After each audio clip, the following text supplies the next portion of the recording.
श्री शिवाय नमस्तु। शंकर जी की जो बेटी का मध्य भाग में स्थान है अशोक सुंदरी का, वहां पर आपको शहद की 7 बिंदी रखना है। और जो ये शिवलिंग रखा है, इस शिवलिंग के तुम पीछे की ओर बैठे हो, यहाँ बैठे हो ना आप दक्षिण में, तो यहाँ बैठे हो, तो पीछे का जो शिवलिंग का भाग है, इस पे आपको चंदन का लेपन करना है। मानो शिवलिंग के पीछे के भाग में, अर्थात जहां आप बैठे हो, पूरे शिवलिंग पर चंदन नहीं लगाना। जहां आप बैठे हो उसके सम्मुख भाग में आपको चंदन का लेपन करना है।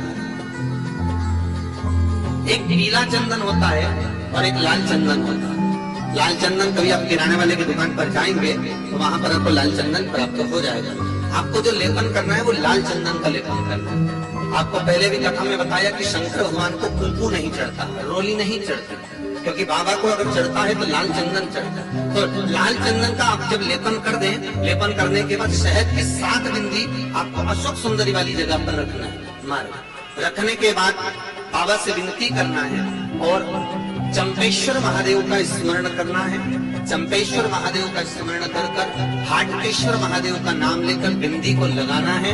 लगाने के बाद उसी बिंदी को आपको एक कटोरी में, अब बिंदी कितनी लगेगी, जरा जरा सा शहद लगेगा, उसको छोटी सी कटोरी में लेकर जाना है। महाराज उसको लाने के बाद में शाम के समय पर प्रदोष काल के अंतर्गत, प्रदोष काल किसको कहा गया, सूर्य अस्त जब होता है, सूर्य अस्त के समय से 1-1.25 घंटे का जो समय वर्णित किया गया वो प्रदोष काल का वर्णन किया गया महाराज। तो उस समय पर नैनों में उसको काजल जैसा लगाना है और ऊपर की ओर देखना है। लगभग 1 मिनट देख लिया, 1.5 मिनट देख लिया, बहुत उतना बहुत काजल जैसा लगा।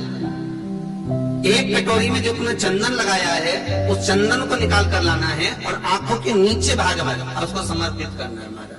ये 2-3 चीजों में काम आता है। एक तो नेत्र की ज्योति बढ़ाने के लिए, जो चश्मे वाले नंबर है उसको उतारने के लिए।